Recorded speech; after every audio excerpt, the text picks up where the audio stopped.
7월 3일 목요일, 오늘 10% 이상 급등한 종목과 그 이유에 대해서 알아보겠습니다. 오늘 장은 오후 4시 키움증권 기준으로 코스피 지수는 1.34% 상승한 3116.27포인트로 마감했습니다. 외국인과 기관은 매수로 임한 가운데 개인은 매도로 대응했네요. 오늘 코스피 거래 대금은 14조 원입니다. 한편 코스닥 지수는 1.43% 상승한 793.33포인트로 마감했습니다. 외국인과 기관은 매수로 임한 가운데 개인은 매도로 대응했네요. 오늘 코스닥 거래 대금은 5조 원입니다. 그럼 본격적으로 오늘의 급등 종목들을 살펴볼게요. 오늘 10% 이상 급등한 종목은 총 26종목으로 코스피에서는 4종목, 코스닥에서는 22종목이 나왔습니다.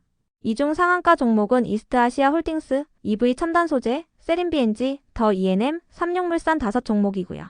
오늘 하한가 종목은 없었습니다. 총 26개의 급등 종목들을 한데 모아서 테마별로 묶어보니 3개 테마로 나눠볼 수 있었어요. 그 외 나머지는 개별 이슈로 오른 종목들인데요. 먼저 1번 2차전지 테마입니다. 어젯밤 테슬라의 2분기 차량 인도량이 발표되었습니다. 테슬라의 차량 인도량은 전년 대비 14% 감소하며 2개 분기 연속 감소세를 이어갔는데요. 테슬라는 2분기에 38만 4천 대의 차량을 인도했다고 밝혔으며 이는 시장 전망치였던 38만 7천 대보다 낮은 수준이었어요. 다만 1분기 인도량인 33만 6천 대보다는 증가한 모습을 보였는데요. 이 같은 발표에 이 정도면 선방했다는 평가가 나오며 테슬라가 상승세를 보인 것으로 해석되고 있습니다. 테슬라의 강세 속 국내 2차전지 기업들도 상승세를 보였으며 특히 개별 이슈가 동반된 기업들이 강세로 마감했는데요. 이 중에서도 EV 첨단 소재는 언론을 통해 프롤로지움 테크놀로지의 차세대 리튬 세라믹 배터리의 출하량이 240만 대를 돌파했다고 밝히면서 상한가로 마감했습니다. 프롤로지움 테크놀로지는 대만의 전고체 배터리 기업이자 EV 첨단 소재가 투자한 기업인데요. 프롤로지움은 세계 최초로 자동화 생산 시스템을 도입하여 리튬 세라믹 배터리를 대량 생산 중이라고 전해졌습니다. 이어서 강원에너지는 원전과 관련한 기사가 붙어주었는데요. 차세대 소형 모듈 원전 시장의 핵심 설비 분야에 진입하는 방안을 적극적으로 모색하고 있다고 전해졌어요. 강원에너지는 최근 북미 지역에서 추진 중인 소형 모듈 원전 프로젝트와 관련하여 초기 개발 단계부터 시스템 설계 지원을 수행해왔다고 전해졌는데요.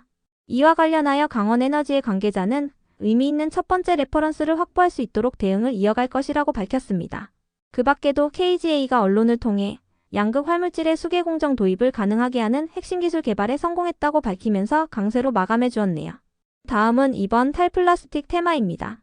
일회용 비닐봉투 없는 날을 맞아 이 대통령이 탈플라스틱 로드맵을 마련하고 차질 없이 추진해 나가겠다고 밝혔습니다. 이 대통령은 가장 먼저 내년을 기점으로 먹는 샘물과 음료류 페트병에 재생원료를 사용하는 방안을 의무화하고 자원이 선순환하는 체계를 구축한다고 밝혔는데요. 또한 산업과 의료기기를 제외한 모든 전기전자 제품에 대해 플라스틱 폐기물 문제를 구조적으로 줄여나갈 예정이라고 밝혔어요. 이 같은 언급에 친환경 제품을 생산하는 기업들이 수혜주로 부각되며 강세를 보였습니다. 세린비엔지는 친환경 생분해 원료를 이용한 생분해 필름을 제조하고 있으며 삼육물산은 친환경 산소차단 코팅 필름을 개발하고 미국 FDA의 인증을 획득했다고 알려져 있습니다. 상한가는 삼육물산이 먼저 들어갔고요. 에코플라스틱은 친환경 자동차 부품을 제조하고 있습니다. 다음은 3번 반도체 테마입니다. 트럼프 대통령이 SNS를 통해 미국과 베트남이 무역 합의를 이뤘다고 발표했습니다. 트럼프 대통령은 지난 4월 미국으로 들어오는 베트남산 제품에 대해 46%의 상호 관세율을 책정한 바 있는데요. 이번 합의를 통해 관세율을 20%로 대폭 인하한다고 밝혔어요. 다만 베트남을 통해 원산지를 세탁하여 미국으로 들어오던 중국산 제품에 대해서는 40%의 관세를 부과할 것이라고 밝혔습니다. 베트남은 이에 대한 대가로 미국산 제품에 대해 완전한 무관세를 적용하기로 했는데요. 또한 미국에게서 80억 달러의 보잉 항공기와 29억 원 규모의 농산물을 구매한다는 별도의 양해각서를 체결했다고 전해졌습니다. 한편 미국 상원이 트럼프 세법을 통과시킨 가운데 반도체 세액 공제율을 25%에서 35%로 높이는 방안이 포함됐다고 전해졌는데요. 트럼프 대통령은 반도체 분야의 세액 공제를 폐지하라고 요구했지만 상원은 세액 공제를 더 확대했다고 전해졌어요. 해당 세제안에 따르면 미국의 반도체 공장을 건설한 기업들은 설비 투자액에 따라 35%의 세액 공제를 받을 수 있게 됩니다. 세액 공제 혜택을 받을 수 있는 기업으로는 인텔과 마이크론, TSMC 그리고 삼성전자와 하이닉스 등이 거론되고 있는데요. 이 같은 소식들 속에서 어젯밤 미국의 주요 반도체 기업들이 상승세로 마감한 가운데 국내 반도체 기업들도 상승하는 모습이 나왔습니다. 특히 삼성전자가 5%의 강세를 보이며 코스피 지수를 이끄는 모습이 나왔어요. 이 중에서도 SNS텍은 DS투자증권의 리포트가 붙어주며 강세를 보였는데요. DS투자증권은 중국에서 블랭크 마스크 수요가 증가하면서 SNS텍이 2분기에 역대급 실적을 기록할 것으로 전망했어요. SNS텍에 대한 목표 주가는 56,000원으로 신규 제시했으며 SNS텍의 오늘 정규장 종가는 46,250원입니다. 그 외 나머지는 개별 이슈로 오른 종목들입니다. 먼저 이스트아시아홀딩스는 이틀 전 장마감 후 주식 병합을 결정했다고 공시했는데요. 해당 소식이 지속 호재로 작용되며 이틀 연속 상한가로 마감했습니다. 적정 유통 주식수 유지를 통한 주가 안정화와 기업가치 제고를 위해 주식 한 주당 가액을 266원에서 6,658원으로 병합한다고 밝혔습니다. 상장 예정일은 9월 25일입니다. 그 밖에도 베트남과 미국이 무역 합의를 이룬 가운데 주로 베트남에 현지 공장을 두고 있는 패션 기업들이 관세 리스크가 완화될 것이라는 기대감을 잊고 있으니 참고해주세요. 이어서 더 E&M과 SI리소스의 급등 이유는 파악되지 않았는데요. 이 중에서도 더 E&M은 월요일에도 특별한 호재 없이 14%의 급등세로 마감한 바 있으니 참고해주세요. 한편 SI리소스는 알래스카 프로젝트 관련주로 부각되며 상승했다는 분석이 있었습니다. 다음으로 로킷헬스케어는 언론을 통해 AI 피부암 재생치료 기술의 임상 성공 사례를 일본에서 발표했다고 밝히면서 강세를 보였습니다. 로킷헬스케어는 도쿄에서 열린 일본 창상 외과학회를 통해 수술과 이식이 불가능했던 고령 피부암 환자의 피부 조직을 AI 재생치료만으로 4주 만에 완전 재건한 사례를 공개했는데요. 해당 결과는 SCI 국제학술지에도 정식으로 게재됐다고 밝혔습니다. 이어서 넵튠은 언론을 통해 고양이 오피스의 누적 매출액이 500억 원을 돌파했다고 밝히면서 강세를 보였습니다. 고양이 오피스는 자회사인 트리플라가 자체 개발한 모바일 게임으로 사무실을 꾸미고 고양이 직원들을 관리하며 사업을 성장시켜 나가는 게임인데요. 지역별 매출 비중은 미국이 41%, 한국이 16%, 일본이 15%이며 기타 지역을 포함하여 해외 매출 비중이 84%에 달한다고 밝혔습니다. 다음으로 아이스크림 미디어는 영업 실적 전망 공시를 통해 올해 실적이 호조를 보일 것으로 전망하며 강세를 보였습니다. 올해 매출액은 2,080억 원, 영업이익은 660억 원을 달성할 것으로 전망했는데요. 작년에 비해 매출액은 36%, 영업이익은 43% 증가한 수치이니 참고해주세요. 이어서 현대제철을 비롯한 철강 기업들이 상승했습니다. 베트남과 미국이 관세 협의를 이룬 가운데 한국과 미국의 관세 협상 기대감이 나오고 있는데요. 특히 지난달부터 50%의 관세를 적용받고 있는 철강과 알루미늄 부문에 대한 관세 협상 기대감이 커지고 있다고 전해졌어요. 한편 다울투자증권은 보고서를 통해 이르면 다음 달 말에 철강 제품들에 대한 반덤핑 조사 결과 발표가 예정되어 있다고 밝혔는데요. 철강업계에서 감산 움직임이 나오고 있는 가운데 반덤핑 조사 결과 발표 이후 수입 철강 물량이 감소될 것이라는 기대감도 동반되면서 철강 기업들이 업황 개선 기대감을 입으며 강세를 보였습니다. 특히 현대제철은 아마존 웹서비스와 전략적 협력을 추진하기 위한 협약을 체결했다는 기사가 동반되었는데요. 이번 협약을 통해 양사는 현대제철의 디지털 전환 가속화를 위해 아마존 웹서비스의 클라우드 인프라 도입을 논의하고 아마존 웹서비스의 데이터 센터 건설에 현대제철의 철강제를 적용하는 방안을 검토한다고 전해졌습니다. 다음으로 KCTC를 비롯한 물류 기업들이 상승했습니다. 국정기획위원회가 이 대통령의 부산 지역 핵심 공약인 북극항로 개척 사업을 국정과제로 추진한다고 전해졌기 때문인데요. 북극항로란 지구온난화로 인해 북극해 해빙 면적이 줄어들면서 드러난 바닷길입니다. 북극항로는 기존의 항로보다 거리가 짧기 때문에 운송 기간도 짧고 물류 비용이 적게 든다는 장점이 있어요.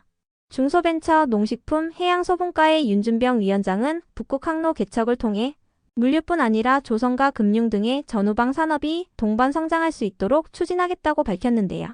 이 같은 소식에 물류 기업들이 상승세를 보였습니다. 이어서 셀비오는 파이프라인의 임상 이상 결과 발표가 임박했다는 부분이 지속 부각되며 강세를 보였습니다. 한양증권은 셀비온이 방사성 의약품 분야의 강자로 주력 파이프라인인 루포쿠보타이드의 거세 저항성 전립 선암에 대한 임상 이상 결과 발표가 임박했다고 밝혔는데요. 해당 결과는 통계 분석을 거쳐 8월 말에 탑라인 결과가 발표될 예정이며 4분기에는 최종 결과 보고서를 수령할 예정이라고 전해졌습니다. 다음으로 이램을 비롯한 알래스카 프로젝트 관련주들이 상승했습니다. 트럼프 대통령이 일본에게 최대 35%의 관세를 부과할 수 있다고 알려지면서 우리 정부가 알래스카 프로젝트 참여 카드를 들고 미국행 비행기에 오르는 방안을 추진 중이라고 전해졌기 때문인데요. 해당 단독 기사에 따르면 상호관세 유예 시점을 고려했을 때 협상 시간이 얼마 없다며 관련 부처에서 방미 일정을 조율 중이라고 전해졌습니다. 이 같은 소식에 관광과 밸브 기업들이 알래스카 프로젝트 관련주로 부각되며 상승세를 보였습니다. 이램은 올해 3분기부터 미국 재료시험협회 표준 규격의 관광을 고객사에 납품할 예정이며 현재 국내 및 미국 고객사와의 협의에 성과를 내고 있다고 전해졌습니다. 이어서 인크레더블 버즈를 비롯한 화장품 기업들이 상승했습니다. 정부가 3분기부터 한시적으로 적용할 예정이었던 중국인 단체 관광객의 무비자 정책을 무기한으로 연장하는 방안을 검토 중이라고 전해졌기 때문인데요. 해당 단독 기사에 따르면 정부는 내수시장 회복을 위해 이 같은 방안을 구상 중이라고 전해졌습니다. 이 같은 소식에 화장품과 면세점, 그리고 여행 등의 중국 소비 관련주 일부가 수혜 기대감을 입으며 상승세를 보였습니다. 다음으로 오리엔트 전공을 비롯한 이 대통령 관련주 일부가 상승했습니다. 형지그룹이 스테이블 코인 사업에 나선다고 전해지며 어제 강세를 보였던 가운데 같은 이 대통령 관련주로 묶이는 종목들이 동반 상승세를 보이고 있는 것으로 추정되는데요. 형지글로벌은 최근 언론을 통해 통합 결제 플랫폼인 형지페이를 개발하고 스테이블 코인인 형지코인을 도입한다고 밝힌 바 있으니 참고해주세요. 이어서 포커스 AI는 언론을 통해 글로벌 결제 보안 인증 도입을 추진한다고 밝히면서 강세를 보였다고 전해졌습니다. 그 밖에도 포커스 AI는 최근 언론을 통해 TXR 로보틱스와 전기차 화재 대응 로봇 개발을 위한 업무 협약을 체결하고 공공안전로봇 시장에 진출한다고 밝힌 바 있는데요. 다만 포커스 AI가 전자결제 사업부를 신설했다고 전해지면서 상승했다는 분석도 있었으니 참고해주세요. 전자결제 관련주들의 경우 최근 스테이블 코인 도입의 수혜주로 부각되며 강세를 보인 바 있습니다. 다음으로 웰크론이 상승했습니다. 어제 전국 대부분의 지역에 폭염특보가 발효된 가운데 웰크론이 냉감 침구를 판매 중이라는 사실이 부각되며 강세를 이어오고 있는 것으로 파악되는데요. 다만 폴란드와의 K2 전차 2차 계약이 확정됐다고 전해지면서 웰크론이 방산기업으로 부각되며 상승했다는 분석도 있었으니 참고해주세요. 방위사업청은 언론을 통해 현대로템이 K2 전차 2차 계약 협상을 완료했다고 밝혔으며 구체적인 계약 규모는 밝히지 않았지만 하나로 8조 8천억 원 규모일 것으로 추정되고 있습니다. 웰크론은 나노섬유 제조 기술을 이용하여 방검복을 생산하고 방탄복도 개발을 완료했다고 알려지면서 방산 관련주로도 묶이고 있습니다. 그럼 오늘의 거래량과 거래대금 상위 종목들을 시장별로 살펴보고 마칠게요. 대체거래소 도입으로 인해 3시 30분까지의 데이터와 다소 차이가 있을 수 있습니다. 먼저 코스피 시장에서 거래량 상위를 기록한 종목을 살펴보겠습니다. 1위가 삼성전자, 2위는 동양철관, 3위는 온타이드, 4위는 KCTC, 5위는 코오롱 모빌리티 그룹, 6위는 동방, 7위는 하나솔루션, 8위는 오리엔트 바이오, 9위는 두산 에너빌리티, 10위는 형지엘리트입니다. 이 중 10% 이상 상승한 종목은 물류 관련주인 KCTC입니다. 한편 코스닥 시장에서 거래량 상위를 기록한 종목은 1위가 이스트아시아홀딩스, 2위는 에코플라스틱, 3위는 CXI, 4위는 형지 INC, 5위는 다날, 6위는 소록스, 7위는 앞타머 사이언스, 8위는 CG메드텍, 9위는 중앙첨단소재, 10위는 로킷헬스케어입니다. 이 중 10% 이상 상승한 종목은 이스트아시아홀딩스, 에코플라스틱, 중앙첨단소재, 로킷헬스케어입니다. 이스트아시아홀딩스는 주식 병합 공시의 강세를 이어오고 있으며 에코플라스틱은 탈플라스틱 관련주입니다. 중앙첨단소재는 2차전지 관련주이며 로킷헬스케어는 임상사례 발표 소식이 있었습니다. 다음으로 코스피 시장에서 거래대금 상위를 기록한 종목을 살펴보겠습니다. 1위가 삼성전자, 2위는 하이닉스, 3위는 두산에너빌리티, 4위는 현대로템, 5위는 포스코홀딩스, 6위는 하나솔루션, 7위는 네이버, 8위는 LG화학, 9위는 카카오, 10위는 하나에어로스페이스입니다. 이 중 10% 이상 상승한 종목은 없었습니다. 한편 코스닥 시장에서 거래대금 상위를 기록한 종목은 1위가 로킷헬스케어, 2위는 다날, 3위는 에코플라스틱, 4위는 알테오젠, 5위는 실리콘투, 6위는 상지건설, 7위는 리가캠바이오, 8위는 ABL바이오, 9위는 소록스, 10위는 에코프로입니다. 이 중 10% 이상 상승한 종목은 로킷헬스케어, 에코플라스틱입니다. 로킷헬스케어는 임상사례 발표 소식이 있었으며 에코플라스틱은 탈플라스틱 관련주입니다.